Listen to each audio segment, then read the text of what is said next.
Matthew here from fiberglasssupply.com. In this video we're going to show you how to use an existing part, in this case a CX500 motorcycle side cover, to make a mold from.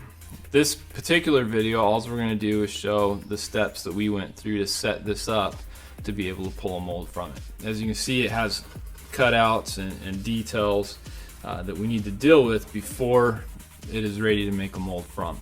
The reason we want to make a mold is we either want to make some replica parts, or we want to make lighter weight parts like carbon fiber parts or things like that. And in this video series we'll show you that, but the first step that we're going to do is we're going to use this to create a plug, which is simply the form that we'll make the mold from. In the next video we'll make the mold, and then in subsequent videos after that we'll build parts using a couple different methods. So enjoy the video and we'll see you soon. This particular part we're going to build some using resin infusion. Resin infusion requires a large flange area around the part so that you can place your processing materials, your brake area, your flow media, your resin inlet, and your vacuum out. So the melamine here that we're using creates that flange area, and we're going to mount the side cover to it. The areas underneath the side cover that are open, we need to fill those areas and blend the surfaces down to the melamine. Tim here has glued some foam blocks in place to create a backer for the Bondo that we're going to use to fill those gaps. Now he's mounting the motorcycle side cover to the melamine so that everything's nice and fixed and doesn't move around as we're trying to get the Bondo in there. A lot of things like this will use hot glue as a temporary fastener. It's quick, it's easy, it's cheap. You don't have to wait a long time for it to set up.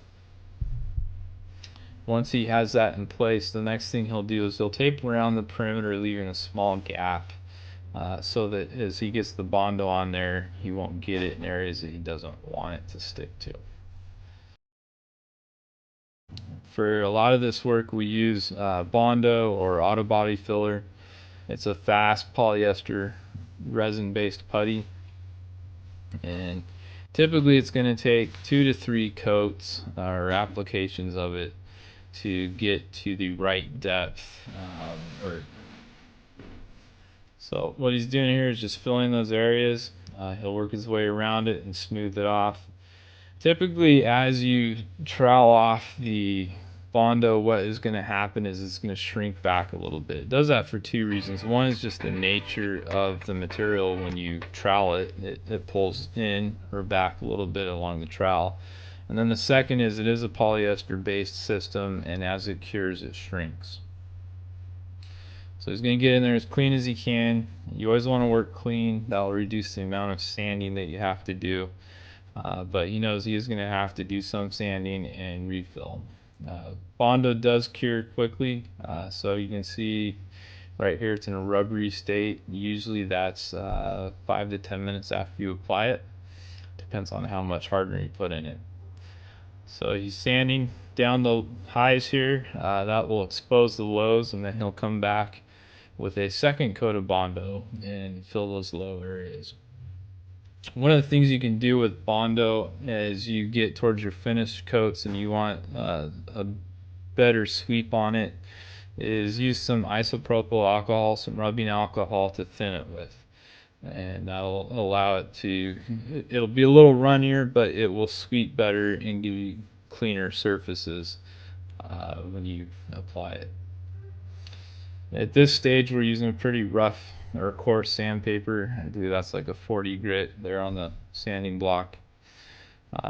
One of the things to note is the angle. As he's sanding that, he's trying to maintain that angle that gets wider as it gets closer to the base of the part. If it is either straight up and down or undercut, it can make it hard or impossible to remove from the mold. So here he's applied that second coat and he's using a putty knife to just smooth that out and maintain again the angle there. On this particular part, 2 coats is all he needed, with a really quick 3rd coat to spot fill areas. And there he goes, sanding that second coat. Again, notice how he's working to maintain the angle of the part as it goes down to the board there, so the part doesn't get locked in place.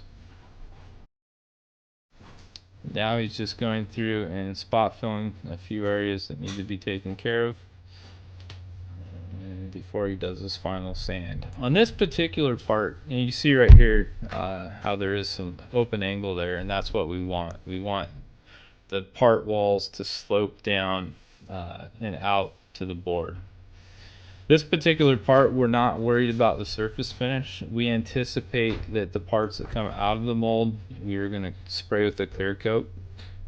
So we don't need a high gloss finish on the part. If we were going for that, like we often do in production molds, we would probably spray this whole thing with a primer and then wet sand that out to 1500 grit and buff it. Often what we'll do too, if it's a production mold, is that we will build the first mold and work on the surface of that a little bit, pull a master, what we call a master plug, which is a fiberglass mold that looks like that plug, and then we'll work the surface on that to high gloss so that all our production molds that come off of that are glossy and have a Class A finish. So the last thing we're going to do to this plug before we're ready to begin building the mold is apply the release agents. In this case, we're using a 2-component system. We're going to use particle number 2 wax and particle number 10 PVA. The wax provides a low energy base.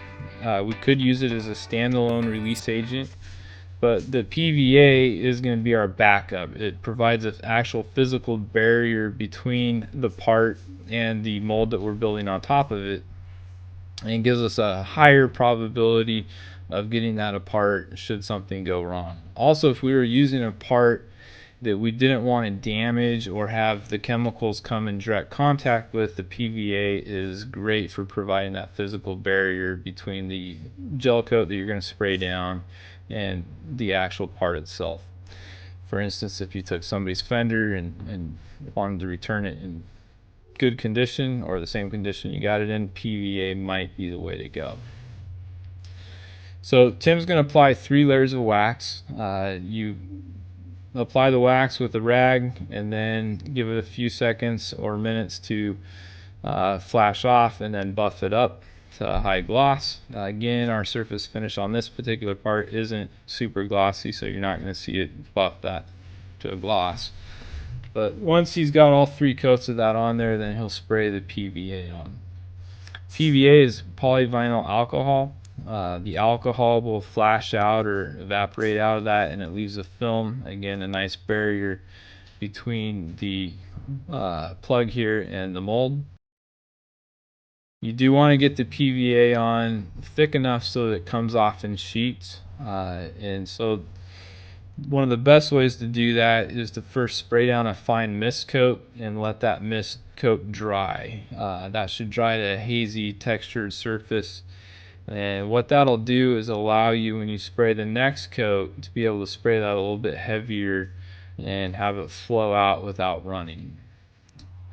As you can see here, we've got the part all sprayed with PVA. You can still see the sand marks in the surface of that plug. The PVA is not going to hide bad sanding jobs or things like that. Okay, so we've taken our motorcycle side cover, we've mounted it to a piece of melamine, we've filled in all the gaps, we've applied a wax, and in this case a PVA release agent, and it's now ready to spray with gel coat. The next video will show you how we do that, and then what we do after we spray the gel coat. If you have any questions or comments, please leave them below, or feel free to get a hold of us at fiberglasssupply.com. Thank you.